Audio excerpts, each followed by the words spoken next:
السلام علیکم ورحمۃ اللہ وبرکاتہ۔ شوہر کا جنازہ رکھا تھا لیکن مجھے کوئی افسوس نہ تھا، بلکہ میں دل ہی دل میں خوش تھی، کیونکہ میں یہی تو چاہتی تھی کہ کسی طرح میرا شوہر میری زندگی سے نکل جائے اور میں اس شخص سے شادی کر لوں جس کے عشق میں گرفتار تھی۔ شوہر کے مرنے کے بعد میں نے عدت بھی پوری نہ کی اور اپنے محبوب کے ساتھ شادی کر لی، لیکن شادی کی رات ہی میرے ہوش اڑ گئے جب مجھے پتہ چلا کہ مجھ سے کتنی بڑی غلطی ہو گئی، کیونکہ میرے دوسرے شوہر نے تو نشہ کر کے پہلی رات ہی میرے شوہر کا جنازہ میرے سامنے رکھا ہوا تھا۔ سفید کفن میں لپٹا میرا شوہر انتہائی خوبصورت اور نیک نظر آ رہا تھا۔ اس کے چہرے پر دھیمی سی مسکراہٹ تھی اور گھنی گھلی پلکیں اس کی خوبصورتی کو چار چاند لگا رہی تھیں۔ ایسا لگتا تھا جیسے کسی نے سفید چادر میں کوئی فرشتہ لپیٹ دیا ہو۔ ارد گرد بیٹھی عورتیں دھیمے دھیمے آپس میں سرگوشیاں کر رہی تھیں۔ بڑا ہی نیک تھا خالد، کبھی کسی کا دل نہ دکھایا۔ اتنا اچھا انسان تو میں نے اپنی پوری زندگی میں کبھی دیکھا ہی نہیں۔ اپنی بیوی کو بھی اس نے کیسے سر آنکھوں پر بٹھا رکھا تھا۔ ہر کوئی شہلا کی خوش نصیبی پر حیران ہو جایا کرتا تھا، لیکن دیکھو بیچاری کو کیسی نظر لگ گئی ہے، جوانی میں ہی بیوہ ہو گئی، شوہر نے ساتھ چھوڑ دیا۔ اب زندگی کیسے کٹے گی اس بیچاری کے، تو آگے پیچھے بھی کوئی نہیں ہے۔ کتنی محبت سے خالد اسے رخصت کر کے لایا تھا، اپنے ماں باپ سے تک جھگڑا کیا تھا خالد نے اس شادی کے لیے۔ عورتیں ایک دوسرے کو آہستہ آہستہ خالد اور شہلا کے قصے سنا رہی تھی، اور میں خاموشی سے بس ان عورتوں کی باتیں سن رہی تھی۔ میری نظر بس اپنے شوہر پر ٹکی ہوئی تھی، آنکھوں میں ایک آنسو بھی نہ آیا تھا۔ برابر سے ہی کسی کی آواز ابھری، دیکھو تو کیسے صدمے میں ہے، آنکھوں سے آنسو بھی نہیں ٹپک رہے۔ مجھے تو لگتا ہے بیچاری کو سکتہ ہو گیا ہے۔ کسی دوسری عورت نے کہا، سکتہ نہ ہوگا تو کیا ہوگا، اس عمر میں بیوہ ہونا کوئی معمولی غم تھوڑی ہے۔ پھر کسی نے دھیرے سے میرے کاندھے پر ہاتھ رکھا تھا۔ صبر کرو شہلا، اللہ کی یہی رضا تھی، اور میں دل ہی دل میں مسکرا اٹھی تھی۔ یہ اللہ کی رضا تھی اور میں بھی اس میں راضی تھی، کیونکہ میں کون سا چاہتی تھی کہ میرا شوہر زندہ رہے۔ اس کی میت دیکھ کر جتنی خوشی مجھے ہو رہی تھی، شاید میں لفظوں میں بیان نہیں کر سکتی تھی۔ کتنے عرصے تک میں نے دن رات دل ہی دل میں یہ دعا مانگی تھی کہ کسی طرح خالد جیسا کانٹا میری زندگی سے نکل جائے۔ اس کی اچھائی، اس کی نیکی مجھے ایک آنکھ نہ بھاتی تھی۔ میرا دل اس کی طرف سے بہت زیادہ اتر چکا تھا۔ میرا بس چلتا تو میں اپنے ہاتھوں سے اس نیک انسان کا گلا گھونٹ دیتی، لیکن مجھ میں اتنی ہمت نہ تھی۔ مگر خدا نے میری دعائیں سن لی، میری ہر دعا رنگ لے آئی، اور خالد ایک حادثے میں اس دنیا سے چلا گیا۔ اس کے چہرے کی معصوم مسکراہٹ اس کی پاکیزگی کی گواہی دے رہی تھی، لیکن مجھے تو اس کے اس معصوم سے چہرے سے نفرت تھی۔ ہر کسی کے کام آنا، ہر کسی کی مدد کرنا، اپنی ساری کمائی کو غریبوں پر لٹا دینا خالد کی خاص بات تھی، اور یہی خاص بات مجھے اس سے نفرت کرنے پر مجبور کر دیتی تھی۔ کئی بار میں نے خالد کو روکنا چاہا کہ اس طرح دونوں ہاتھوں سے نہ لٹایا کریں، لیکن وہ مانتا ہی کہاں تھا۔ کہتا تھا کہ کون سا اپنے پیسے لٹا رہا ہوں، یہ تو خدا کی طرف سے میرے پاس امانت ہے، اور پھر میں نے کبھی تمہارے خرچوں میں بھی تو کوئی کمی نہیں کی۔ یہ سچ تھا کہ خالد نے کبھی میرے خرچوں میں کمی نہیں کی تھی، لیکن جس طرح کی عیاشی میں چاہتی تھی وہ خالد کے ساتھ ممکن ہی نہیں تھی۔ خالد سارا ایکسٹرا پیسہ غریبوں میں خرچ کرنے کے بعد سکون کی نیند سوتا تھا، اور میری نیندیں اڑ جایا کرتی تھی۔ مجھے بڑی سی گاڑی چاہیے تھی، ڈائمنڈ کا سیٹ چاہیے تھا، مجھے ہر وہ چیز چاہیے تھی جو امیروں کے پاس ہوتی ہے، لیکن خالد مجھے وہ سب کچھ نہ دے سکا تھا۔ وہ کہتا کہ میں تمہیں 2 وقت کی روٹی اور سکون کی زندگی دے رہا ہوں، اور یہی میرا فرض ہے۔ میں تو چاہتی تھی کہ خالد کسی بھی طرح میری زندگی سے نکل جائے، اور آج وہ خاموشی سے ہمیشہ کے لیے چلا گیا تھا۔ اس کی میت پر بیٹھی میں خوشی منا رہی تھی، لیکن میں نے اپنے چہرے سے اس بات کا اظہار نہ کیا تھا۔ میرے چہرے پر سنجیدگی طاری تھی، آنکھوں میں ایک بھی آنسو چاہ کر بھی نہ لا سکی تھی۔ میری ساس جو دوسری طرف بیٹھی تھی میری طرف دیکھ کر کہنے لگی، یہ عورت کھا گئی ہے میرے بیٹے کو، یہ ساری بربادی اسی عورت کی وجہ سے ہوئی ہے، میرا جوان بچہ جوانی میں ہی چلا گیا، اس عورت نے اس کی ساری نیکیوں کو ہمیشہ برباد ہی کیا ہے۔ وہاں موجود عورتیں میری ساس کو چپ کروانے کی کوشش کر رہی تھیں۔ ایسی باتیں نہ کرو، تمہاری بہو بیوہ ہوئی ہے، اس کے غم کا اندازہ کرو، تمہارا بیٹا تھا تو اس کا شوہر بھی تو تھا۔ خالد کی خالہ نے اپنی بہن کو ہی سمجھایا تھا، لیکن وہ منہ بھر بھر کے مجھے بد دعائیں دے رہی تھی، اور ایک ماں کی بد دعائیں لیتے وقت مجھے یہ احساس نہ ہو سکا کہ ماں کی بد دعائیں دعاؤں کی طرح عرش کو ہلانے کی طاقت رکھتی ہیں، اور میری زندگی میں بہت جلد میرے کیے کا نتیجہ سامنے آنے والا تھا۔ خالد کا جنازہ اٹھا تو پورا گھر سسکیوں سے گونجنے لگا، لیکن میں بالکل سکون کے عالم میں کونے میں بیٹھی رہی۔ کوئی مجھے کہتا آنسو بہا لو، کوئی کہتا کہ رو لو، کوئی کہتا کہ آخری دیدار کر لو، لیکن میں نے بس دیوار سے ٹیک لگائی اور اپنی آنکھیں بند کر لیں۔ دل نے ایک سکون کا سانس بھرا تھا اور میں نے اپنے آپ کو دلاسا دیا تھا، کچھ دن کا ڈرامہ اور پھر اس کے بعد میں ان سب مصیبتوں سے آزاد ہو جاؤں گی۔ اس گھر میں میرا دم گھٹتا تھا اور اب مجھے آزادی ملنے والی تھی۔ میرا بس چلتا تو میں خوشی سے بھنگڑے ڈالنے لگتی، لیکن میں نے لوگوں کا لحاظ رکھا تھا۔ پھر ایک ایک کر کے سارے مہمان چلے گئے، گھر خالی ہو گیا۔ میں اپنے کمرے میں گئی تو میں نے دروازے کو اندر سے کنڈی لگا لی۔ اس کے بعد میں نے جس انداز میں خوشی منائی تھی، یہ صرف میں اور میرا رب جانتا تھا۔ میں نے اتنا پرسکون خود کو آج تک محسوس نہ کیا تھا۔ ایسا لگتا تھا جیسے میرا شوہر نہیں مرا بلکہ میں آزاد ہو گئی ہوں۔ میں نے فوراً فون پر ایک نمبر ڈائل کیا اور اپنے کان سے لگایا۔ تھوڑی دیر بعد کال ریسیو ہو گئی تھی۔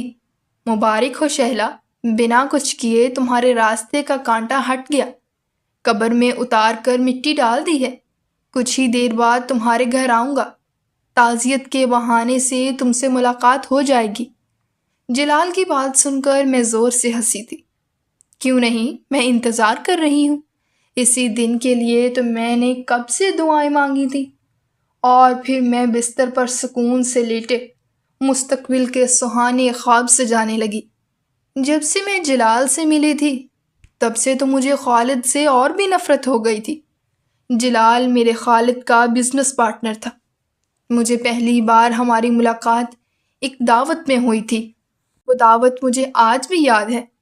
میں نے سرخ رنگی ساڑی پہنی تھی، خالد کے ہاتھوں میں ہاتھ ڈالے میں اس دعوت میں داخل ہوئی تھی، اور ریسیپشن پر کھڑا جلال ہمیں دیکھتے ہی ہماری طرف چلا آیا تھا۔ اسے دیکھ کر میں پلکیں جھپکنا بھول گئی تھی۔ 6 فٹ 4 انچ کا ایک خوبصورت جوان مرد تھا جو کسی بھی عورت کے دل کو پوری طرح دھڑکا سکتا تھا۔ پھر اس نے میری طرف ہاتھ بڑھایا تو میں ایک دم ہی گھبرا گئی۔ میں نے خالد کو دیکھا تو اس نے بھی اس بات کو کچھ عجیب انداز سے محسوس کیا تھا، مگر میں نے فوراً جلال کا ہاتھ تھاما اور مسکراتے ہوئے اس سے سلام دعا کی۔ پھر ساری تقریب میں جلال ہمارے ارد گرد ہی منڈلاتا رہا۔ کئی بار اس نے میری خوبصورتی کی تعریف کی تھی اور خالد سے کہا تھا کہ وہ بہت خوش نصیب ہے جسے مجھ جیسی بیوی ملی ہے۔ یہ سن کر تو میں اور بھی زیادہ خوش ہو گئی تھی۔ دھیرے دھیرے وہ میرے حسن کی تعریف کرتا جا رہا تھا اور میرا دل خود بخود اس کی طرف مائل ہو رہا تھا۔ تقریب کے اختتام پر جب ہم واپس اپنی گاڑی میں بیٹھے تو میں یہ کہے بغیر نہ رہ سکی کہ خالد، آپ کا دوست جلال تو بہت ہی اچھا ہے، آپ اس کے ساتھ مزید بزنس کو بڑھاتے کیوں نہیں ہیں؟ میری بات سن کر خالد نے ایک نظر میری طرف ڈالی اور کہنے لگا کہ جب میں نے کاروبار شروع کیا تھا اس وقت میں جلال کو زیادہ نہیں جانتا تھا، اسی لیے میں نے زیادہ بڑا کاروبار نہیں کیا، اور پھر وقت گزرنے کے ساتھ ساتھ مجھے اندازہ ہوا کہ جلال ایک اچھا کاروباری آدمی نہیں ہے، اسی لیے میں نے مزید کاروبار کو نہیں بڑھایا۔ میں اس سے زیادہ ملنا جلنا بھی پسند نہیں کرتا۔ خالد نے سرسری طور پر یہ بات کہی تھی، لیکن میں حیران رہ گئی تھی۔ مجھے تو جلال میں کوئی برائی نظر نہیں آئی تھی، اور یہی بات میں نے خالد سے بھی کہہ دی کہ جلال میں ایسی کون سی برائی ہے۔ خالد نے ایک نظر مجھ پر ڈالی اور گاڑی چلاتے ہوئے کہنے لگا کہ بس اس کی کچھ فطرت ٹھیک نہیں ہے۔ اب دیکھو نا کس طرح تمہاری طرف ہاتھ آگے کر دیا، جبکہ اچھی طرح جانتا ہے کہ ہم کس فیملی سے تعلق رکھتے ہیں، لیکن اسے ان سب باتوں کا بالکل احساس نہیں ہوتا۔ خالد کی بات سن کر مجھے بڑا غصہ آیا تھا۔ ایسی دقیانوسی سوچ نہ جانے کب سے خالد کے اندر سما گئی تھی، یا پھر میں ہی اندھی تھی جسے خالد کی سوچ کا علم نہ ہو سکا تھا، اور اس کی محبت میں گرفتار ہو کر میں نے اس سے شادی کر لی تھی۔ شادی سے پہلے میں نے صرف خالد کا بڑا گھر، اس کی گاڑی دیکھی تھی اور اس کی محبت بھری باتوں کو قبول کر لیا تھا، لیکن شادی کے بعد مجھے اندازہ ہوا کہ خالد ویسا انسان نہیں ہے جیسا میں چاہتی تھی۔ مجھے پانی کی طرح پیسہ بہانے کا شوق تھا۔ مجھے ہر چیز عالی شان چاہیے تھی۔ میں چاہتی تھی کہ خالد مجھے لے کر دنیا جہان کی سیر کرے۔ ایسا نہیں تھا کہ وہ کوئی ظالم شوہر تھا یا مجھ پر پابندیاں لگاتا تھا، لیکن وہ جو کچھ بھی کماتا وہ بیوہ عورتوں اور یتیم بچوں کے پیچھے خرچ کر دیتا۔ میری ضروریات سے اس نے کبھی اپنا ہاتھ نہ روکا تھا، لیکن جو آسائشیں میں چاہتی تھی وہ ان آسائشوں کو میرے اور اپنے لیے پسند نہیں کرتا تھا۔ اسے سادگی کی زندگی پسند تھی، اور یہی بات مجھے نہ صرف حیران کرتی تھی بلکہ مجھے اپنی قسمت پر غصہ بھی آتا تھا کہ اتنے امیر انسان سے شادی کرنے کے باوجود بھی میں بہت سی چیزوں کے لیے صرف سوچ کر رہ جایا کرتی تھی۔ پھر دھیرے دھیرے میری اور جلال کی ملاقاتیں بڑھنے لگیں۔ جلال اکثر ہی خالد کی غیر موجودگی میں کسی نہ کسی بہانے سے ہمارے گھر چلا آتا اور میری تعریف کیے بنا نہ رہ پاتا۔ کوئی بار تو اس نے مجھ سے یہ بھی پوچھا تھا کہ شہلا اپنے خالد سے شادی کیسے کر لی؟ خالد جیسے انسان کے ساتھ بھلا کوئی لڑکی کیسے رہ سکتی ہے؟ ایسا لگتا ہے جیسے کسی اور ہی سیارے کی مخلوق ہو۔ مجھے تو لگتا ہے دنیا دکھاوے کو نیک بنتا ہے۔ جلال کی بات سن کر میں بھی سوچ میں پڑ گئی تھی۔ واقعی آج کے دور میں اتنا نیک انسان بھلا کیسے کوئی ہو سکتا تھا؟ مجھے بھی یہی لگنے لگا تھا کہ وہ دنیا کو دکھانے کے لیے یہ نیکیوں کا کام کرتا ہے۔ خالد کی ماں سے بھی میری ایک نہ بنتی تھی، کیونکہ خالد نے مجھ سے اپنی پسند سے شادی کی تھی۔ اس کی ماں اس شادی پر خوش نہ تھی۔ اگر میں زیادہ خرچہ اپنے میک اپ پر کرتی تو میری ساس کو بہت برا لگ جاتا۔ وہ بھی اپنے بیٹے کی طرح ہی نیکی کا لبادہ اوڑھے ہوئے تھی۔ کم سے کم مجھے تو ایسا ہی لگتا تھا کہ وہ دونوں ماں بیٹا جھوٹ موٹ کے نیک اور ہمدرد بنتے ہیں۔ 6 مہینے گزرے تو میرا دل جلال کی طرف پوری طرح مائل ہو گیا تھا۔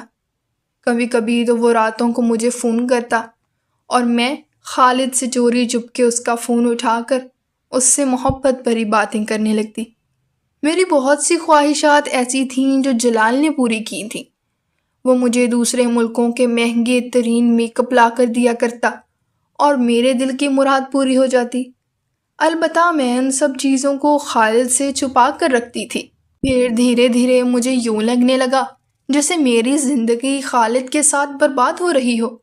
میری جوانی گزرتی جا رہی تھی اور خالد کے ساتھ مجھے وہ خوشی حاصل نہیں ہو رہی تھی جس کی میں تمنا رکھتی تھی۔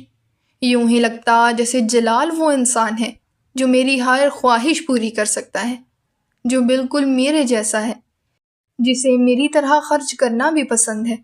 اسی لیے میں نے جلال کے ساتھ اپنے روابط کو اور بھی بڑھا لیا تھا۔ میرا دل چاہتا تھا کسی طرح بس خالد مجھے چھوڑ دے، اور اسی لیے میں خالد کے ساتھ برا سلوک کرنے لگی تھی۔ اس کی کوئی بات نہ مانتی، ہر بات میں اسے نیچا دکھاتی۔ وہ جب بھی کسی کی مدد کرنے لگتا تو میں ہاتھ پکڑ کر اسے روکنے کی کوشش کرتی، لیکن خالد مجھے یہی سمجھاتا کہ یہ چھوٹی چھوٹی نیکیاں ہماری زندگیوں کو آسان بناتی ہیں اور ہمیں بڑی بڑی پریشانیوں سے بچاتی ہیں، اور میں غصے میں خالد سے کہتی کہ بس اب یہ ڈھونگ ڈرامہ بند کرو، ہماری شادی کو اتنا عرصہ ہو گیا ہے، اب تو مجھے بھی سمجھ آ گئی ہے کہ تم یہ سب کچھ صرف دنیا دکھاوے کو کرتے ہو۔ میری بات سن کر اکثر خالد مجھے ناراض ہو کر دیکھتا، کبھی کبھی تو اس کا چہرہ اتر سا جاتا، لیکن مجھے اب اس کے جذبات سے کوئی فرق نہیں پڑتا تھا۔ وہ غصہ ہو یا غمگین، مجھے کوئی لینا دینا نہیں تھا۔ میں تو چاہتی تھی بس وہ مجھے آزاد کر دے، لیکن مجھ میں اتنی ہمت نہیں آئی تھی کہ میں اس سے طلاق مانگ لیتی۔ مجھے اکثر خوف ستاتا تھا کہ اگر میں نے اس سے طلاق لے لی تو میں کہاں جاؤں گی، کیونکہ جلال نے مجھ سے اب تک شادی کی بات نہ کی تھی۔ اور ایک دن اچانک خالد کا ایکسیڈنٹ ہو گیا۔ وہ اتنی خاموشی سے اس دنیا سے چلا گیا کہ کسی کو پتہ نہ چلا، لیکن اس کے جنازے نے دنیا کو بتا دیا کہ وہ کس قدر نیک تھا۔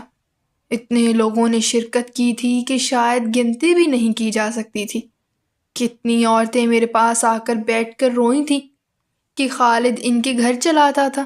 کتنے ہی یتیم بچے خالد کے لیے سپارہ پڑ رہے تھے، لیکن ایک میں تھی جس کا دل سکون اور خوشی سے بھرا ہوا تھا۔ اور پھر جب جلال نے بتایا کہ خالد کی تدفین ہو چکی ہے اور وہ مجھ سے ملنے آ رہا ہے، تو میں نے اٹھ کر جلدی سے اچھا سا لباس پہنا اور گہری سی لپسٹک لگا لی۔ رات کے 11 بجے کے قریب جلال مجھ سے ملنے کے لیے آیا تھا۔ اس وقت تک سبھی مہمان چلے گئے تھے۔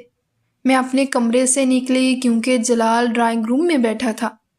جیسے ہی میں ڈرائنگ روم میں گئی تو میری ساس جو ڈرائنگ روم میں جلال کے ساتھ بیٹھی تھی، مجھے دیکھ کر ہکا بکا رہ گئی۔ پھر غصے میں کہنے لگی، بہو کچھ شرم و حیا ہوتی ہے، شام کو ہی تمہارے شوہر کا جنازہ اٹھا ہے اور تمہاری تیاری دیکھو۔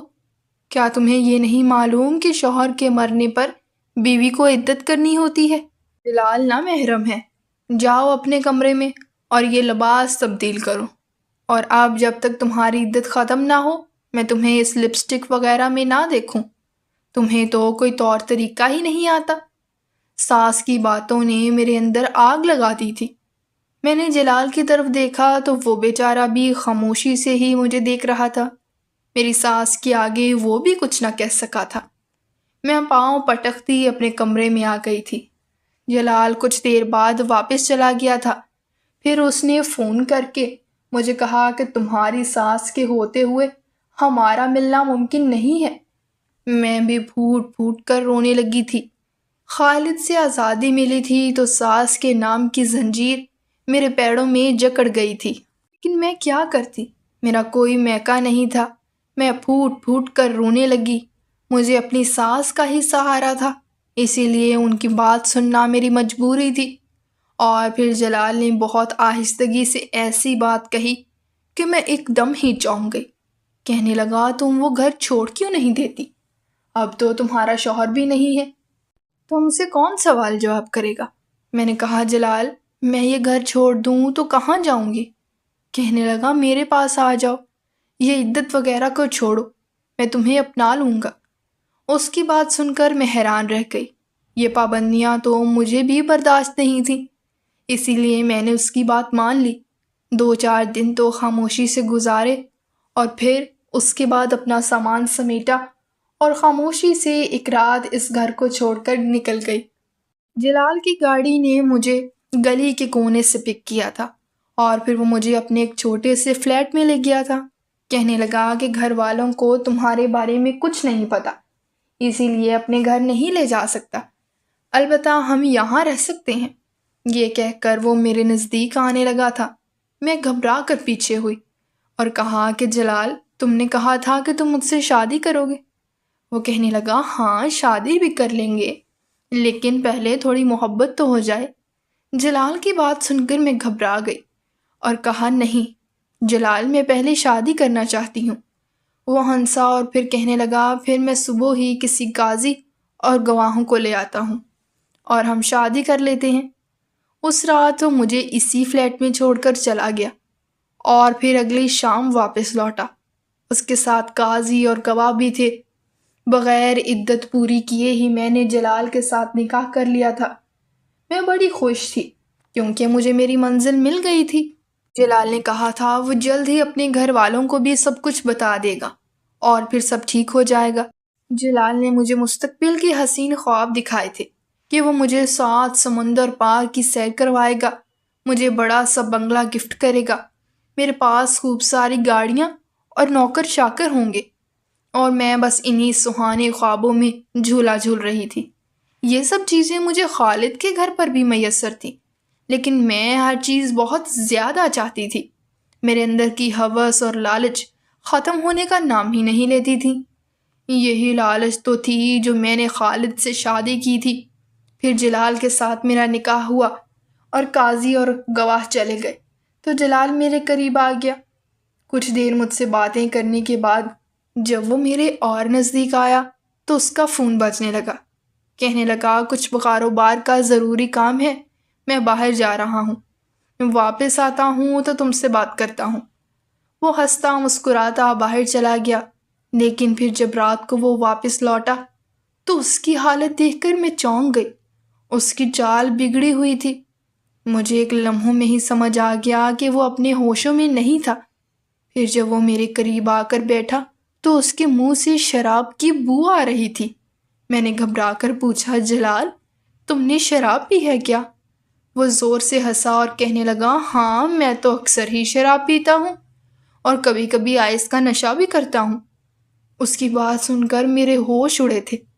مجھے شرابی لوگوں سے خوف آتا تھا۔ خالد نے تو کبھی سگریٹ تک کو ہاتھ نہ لگایا تھا، نہ وہ پان چھالیا کھاتا تھا، اس لیے میں ڈر کر پیچھے ہٹی تھی۔ مگر جلال جو اپنے آپ میں نہیں تھا، اس نے میرے بالوں کو مٹھی میں دبوچ کر مجھے اپنے قریب کیا اور کہنے لگا کہ کہاں بھاگ رہی ہو؟ نکاح کیا ہے تم نے مجھ سے، میں اپنا حق وصول کروں گا۔ اور یہ کہہ کر اس نے مجھے بستر پر دھکا دے کر گرایا تھا۔ میں نے جلال سے کہا کہ ہوش میں آؤ، کیا کر رہے ہو؟ لیکن وہ اپنے ہوش میں کیسے آتا؟ اس نے تو نہ جانے کتنی پی رکھی تھی۔ وہ ظلم و زیادتی پر اتر آیا تھا۔ اس نے میرے ساتھ اپنی خواہش پوری کی تھی، بلکہ مار پیٹ بھی کی تھی، اور جب میری حالت بہت خراب ہوئی تو اس نے کچھ کاغذات میرے آگے رکھ دیے اور کہنے لگا ان پر دستخط کرو۔ میں نے کاغذات کو اٹھا کر دیکھا تو وہ کاروبار کے کاغذات تھے۔ خالد کا کاروبار میں جو بھی شیئر تھا وہ سب اس کے مرنے کے بعد میرے حصے میں آیا تھا، اور جلال اب ان کاغذات پر دستخط کروا کر وہ سب اپنے نام کروانا چاہتا تھا۔ مجھے تو معلوم ہی نہیں تھا کہ خالد کی وصیت کے مطابق اس کے کاروبار کا حصہ مجھے ملنے والا تھا، لیکن جلال یہ بات اچھی طرح جانتا تھا۔ وہ کہنے لگا دستخط کرو، سارا کاروبار میرے نام کرو۔ میں نے ایک نظر جلال پر ڈالی اور نہ جانے کیوں میرے دل نے دہائی دی کہ جو کچھ ہو رہا ہے وہ ٹھیک نہیں ہے، اسی لیے میں نے انکار کیا اور کہا کہ میں ہرگز بھی خالد کا کاروبار تمہارے حوالے نہیں کروں گی۔ یہ کاروبار میرے حصے میں آیا ہے اور میں اس سے اپنی زندگی کی ہر خواہش پوری کروں گی۔ میری بات سن کر جلال نے میرے منہ پر اتنی زور سے تماچا مارا کہ میرے ہونٹ سے خون آنے لگا۔ وہ حقارت سے کہنے لگا، تجھے کیا لگتا ہے میں نے تجھے بیوی بنانے کے لیے تجھ سے شادی کی ہے؟ تجھ جیسی عورت سے بھلا کون شادی کرنا چاہے گا؟ اپنے اتنے نیک اور اچھے شوہر سے تو وفادار نہ ہو سکی، مجھ سے وفادار ہوگی؟ میں نے تجھے جان بوجھ کر اپنے جال میں پھنسایا تھا، کیونکہ مجھے تیرے شوہر کے حصے کا بھی کاروبار چاہیے تھا۔ تیرا شوہر کسی حادثے میں نہیں مرا، میں نے جان بوجھ کر اس کو مروایا۔ مجھے لگا تھا کہ ایسا کرنے کے بعد مجھے آسانی سے جائیداد مل جائے گی، لیکن اس کے مرنے کے فوراً بعد ہی وکیل نے بتایا کہ اس نے تو وصیت میں سب کچھ تمہارے نام کیا تھا، اسی لیے میں نے تمہیں یہاں بلایا اور تم سے شادی کی۔ اب تم ان کاغذات پر دستخط کرو اور سب کچھ میرے حوالے کر دو۔ میں نے انکار میں سر ہلایا تو اس نے اپنا موبائل فون کھولا اور ایک ویڈیو مجھے دکھائی، جسے دیکھ کر میرے ہوش اڑ گئے۔ کچھ دیر پہلے والے مناظر اس موبائل فون کی زینت بن چکے تھے۔ نہ جانے کہاں اس نے اپنا کیمرہ چھپایا تھا کہ مجھے پتہ ہی نہ چل سکا۔ جو زیادتی اس نے میرے ساتھ کی تھی وہ سب اس کے فون میں محفوظ ہو چکی تھی۔ وہ کہنے لگا، سوچو کہ اگر زمانہ تمہاری رسوائی کا یہ منظر دیکھے گا تو تمہارا کیا بنے گا؟ کوئی تم پر تھوکنا بھی پسند نہیں کرے گا۔ بتاؤ تمہیں کون جگہ دے گا؟ تمہارا اپنا تو کوئی گھر بار بھی نہیں ہے، اسی لیے اگر میرے ساتھ رہنا چاہتی ہو تو دستخط کر دو۔ جلال کے بہت زیادہ مار پیٹ کرنے کے بعد میں نے ان کاغذات پر دستخط کر دیے اور وہ خوشی سے مسرور ہو گیا، اور میں اپنے آپ پر ماتم کرنے لگی کہ میں نے اپنے ہاتھ سے کتنا بڑا نقصان کر لیا۔ اگر میں خالد کے گھر میں اس کی بیوہ بن کر رہتی تو میرے حصے میں بہت کچھ آتا، لیکن اب تو سب کچھ جلال کا ہو گیا تھا۔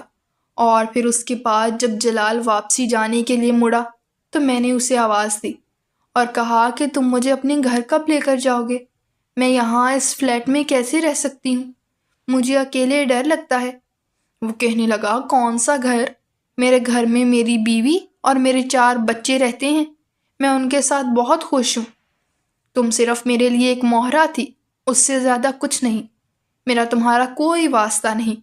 اس فلیٹ کے دروازے کھلے ہیں، تم جہاں جانا چاہتی ہو چلی جاؤ۔ جلال کی بات سن کر تو میرے ہوش ٹھکانے آ گئے تھے۔ میں نے غصے میں پیچھے سے اس کا کالر پکڑا اور اسے کھینچ کر گرا دیا۔ وہ نشے میں تھا، اس لیے لڑکھڑا کر گر پڑا، شاید اس حملے کے لیے تیار بھی نہیں تھا۔ میں نے نفرت سے کہا کہ میں تمہاری جان لے لوں گی، تم مجھے اتنا بڑا دھوکہ کیسے دے سکتے ہو؟ تمہاری وجہ سے میں ہمیشہ خالد کو دھوکہ دیتی رہی، اور تم شادی شدہ مرد نکلے۔ وہ زور سے ہنسا اور کہنے لگا، تم نے خالد کو دھوکہ دیا، میری وجہ سے نہیں دیا، اپنی لالچ کی وجہ سے دیا ہے۔ اس کی دی ہوئی زندگی اور آسائشات تمہیں ناکافی پڑ رہی تھی، اسی لیے تو اس کی موت کی دعائیں مانگتی تھی۔ اب مجھے قصوروار کیوں ٹھہراتی ہو؟ میرا بس نہ چل رہا تھا کہ میں جلال کی جان لے لوں۔ میں نے غصے میں سائیڈ میں رکھا بھاری سا لیمپ اٹھایا اور جلال کے سر پر مارا۔ اس کا سر پھٹا اور فرش پر خون بہتا چلا گیا۔ کچھ دیر بعد مجھے ہوش آیا تھا۔ جب مجھے یہ یقین ہو گیا تھا کہ جلال اس دنیا سے چلا گیا ہے، میں نے گھبرا کر اپنا سامان سمیٹا اور وہ فلیٹ چھوڑ کر بھاگ نکلی۔ میں سڑکوں پر بھاگتی چلی جا رہی تھی، میرے پاس کوئی ٹھکانہ نہیں تھا، اور پھر نہ جانے بھاگتے بھاگتے میں کہاں پہنچ گئی۔ وہ ایک کچا سا علاقہ تھا، جھگیاں بنی ہوئی تھی، کچھ فقیر وہاں بیٹھے آپس میں باتیں کر رہے تھے۔ مجھے دیکھ کر ایک فقیرنی نے مجھے اپنے پاس بلایا اور کہنے لگی، کہاں بھاگی چلی جا رہی ہو؟ میں نے روتے ہوئے اس سے کہا، مجھے پناہ چاہیے۔ میں بہت خوف زدہ تھی، میرے ہاتھوں قتل ہوا تھا، مجھے پولیس سے بھی ڈر لگ رہا تھا، اگر میں پکڑی جاتی تو کیا ہوتا؟ اس نے اپنی جھگی میں مجھے جگہ دے دی اور کہنے لگی، تم میرے ساتھ یہاں رہ سکتی ہو۔ اور پھر میں اسی جھگی میں دن گزارنے لگی۔ میرے پاس خرچ کرنے کو پیسے نہیں تھے، اسی لیے میں بھیک مانگ کر گزارا کرتی سی۔ سڑک پر بیٹھ کر بھیک مانگتے ہوئے بے اختیار مجھے خالد یاد آتا، جو سڑک پر گزرتے ہوئے ہر بھکارن کی مدد کیا کرتا تھا۔ کتنے ہی غریب بچوں کو اس نے پڑھانے کے لیے اسکول تک بھیجا تھا۔ ایک دن میں ایسے ہی کٹورا لے کر سڑک پر بیٹھی تھی جب ایک گاڑی میرے پاس آ کر رکی۔ شیشہ اترا اور کسی نے ہاتھ بڑھا کر میرے کٹورے میں نوٹ ڈالے۔ میں بس سر جھکائے بیٹھی ہوئی تھی، لیکن پھر میں نے چونک کر سر اٹھایا کیونکہ گاڑی آگے نہ بڑھی تھی۔ میری نظر اس عورت پر گئی جو گاڑی کے اندر سے حیرت سے ٹکٹکی باندھے مجھے دیکھ رہی تھی۔ وہ کوئی اور نہیں، میری ساس تھی۔ میرے حلق سے ایک چیخ نکلی تھی اور میں اماں کہہ کر پھوٹ پھوٹ کر رونے لگی تھی۔ میری ساس گاڑی سے اتری اور مجھے سینے سے لگا لیا، کہنے لگی، شہلا تم کہاں چلی گئی تھی؟ میں نے تمہیں کتنا تلاش کیا۔ میں نے روتے ہوئے اپنی ساس کو سب کچھ سچ بتا دیا۔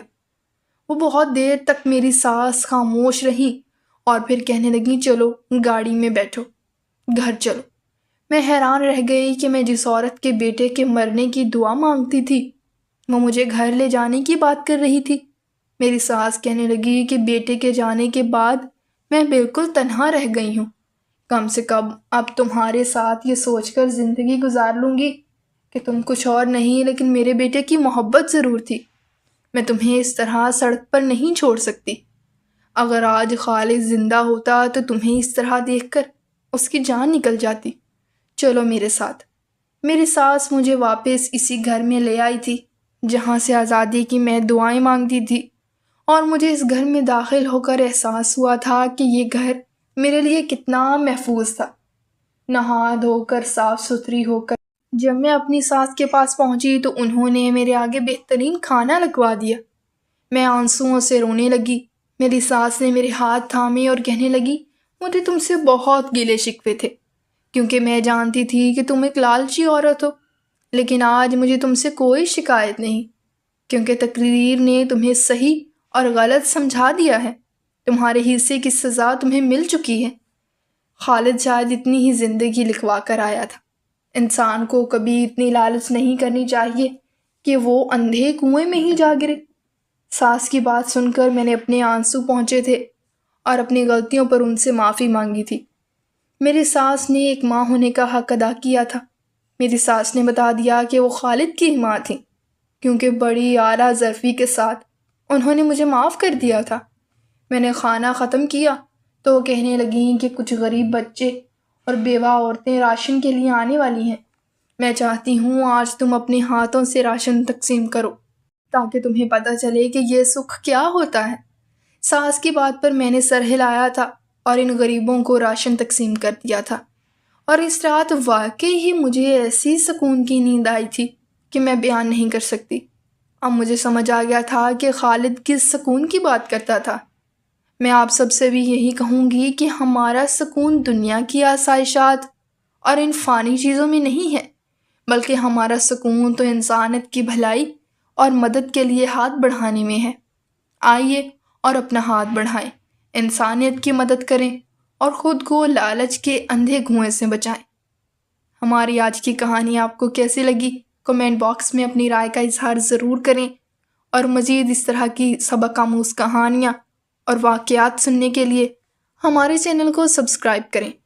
شکریہ۔ اللہ حافظ۔